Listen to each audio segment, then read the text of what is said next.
Star mark এরকম অঙ্ক তোমার ঘ নাম্বারে আসবে ভর্তি অধ্যায় থেকে তোমাদের টেস্ট পরীক্ষা। ঠিক আছে, এরকম অঙ্ক আসবে টেস্ট পরীক্ষা। এটা 4টা মার্ক, খুব সহজ, কঠিন না, শুধু মনোযোগ সহকারে সম্পূর্ণ ক্যালকুলেশনটা দেখো কিভাবে ম্যাথ গুলো সলভ করা হয়। উদ্দীপকের লেখচিত্র থেকে ত্বরণ সময় লেখচিত্র অঙ্কন করে বস্তুর গতির প্রকৃতি বিশ্লেষণ করো। তাহলে বস্তুর গতির প্রকৃতিটা কেমন আমরা বিশ্লেষণ করবো। তো সর্বপ্রথম হচ্ছে যে আমরা গ হতে পাই লিখতে পারি, গ হতে পাই গ হতে পাই বস্তুর তোমার হচ্ছে যে 6 সেকেন্ডের ত্বরণ কত, 6 সেকেন্ডের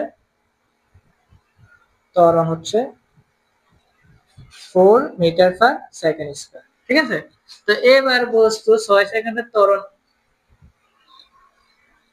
আমরা বের করলাম কত, 4 মিটার পার সেকেন্ড স্কয়ার। এবার আমরা বের করতে পারি যে এই 8 সেকেন্ড থেকে 14 সেকেন্ড পর্যন্ত বস্তুটা কি সমবেগে চলছে, সমবেগে সমবেগে থাকায় বস্তুটার ত্বরণ কত হবে, শূন্য হবে। এটা আমরা বের করতে পারি। দেখো এখানে বস্তুটা কত সময় পর্যন্ত সমবেগে ছিল, এখানে 14, এই 14 লগে যদি আমরা 8 বিয়োগ করি, 14 বিয়োগ 8 তাহলে হয় 6 সেকেন্ড।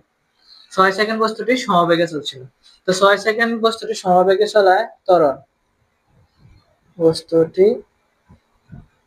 সমবেগে চলায় আমরা ত্বরণ বের করব। ঠিক আছে, ত্বরণ হবে আমরা এই equal V minus U by T. তাহলে বস্তুটার বেগ কত, এই যে 6 সেকেন্ড সময় আর বেগ এখানে কত, এই যে 40, এই যে 40, তো 40 থেকে 40 গেলে কত থাকে, শূন্য। তাহলে 0 মিটার পার সেকেন্ড স্কয়ার। তাহলে আমরা এটা তো বুঝতে পারলাম। এবার বস্তুটা এখানে একটু খেয়াল করো, 14 সেকেন্ড পর থেকে 18 সেকেন্ড পর্যন্ত বস্তুটার কি বেগ কমে গেছে না, কমে গেছে। তাহলে কতটুকু পর্যন্ত মন্দন ছিল, এবার 18 থেকে 14 যদি আমরা বিয়োগ করি, 18 14 কত সেকেন্ড পর্যন্ত সেই মন্দনা চলছে সেটা, তো 18 থেকে 14 গেলে আর থাকে 60, তাহলে 60 সেকেন্ড পর্যন্ত সে মন্দনা চলছে, মানে তার মান কমছে, তার বেগের মান কমছে 60 সেকেন্ড পর্যন্ত। তাহলে আমরা এবার লিখতে পারি যে 60 সেকেন্ড বস্তুটি মন্দনে চলা,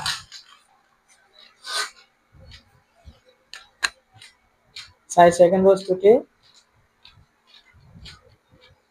মন্দনে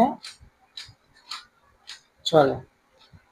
তাহলে আমরা আবার 60 সেকেন্ডের ক্ষেত্রে ত্বরণ বের করতে পারি। তো এখানে আমরা এই ইকুয়াল তোমার বি মাইনাস ইউ বাই টি দিতে পারি। ঠিক আছে, তাহলে এখানে সময় কত সেকেন্ড,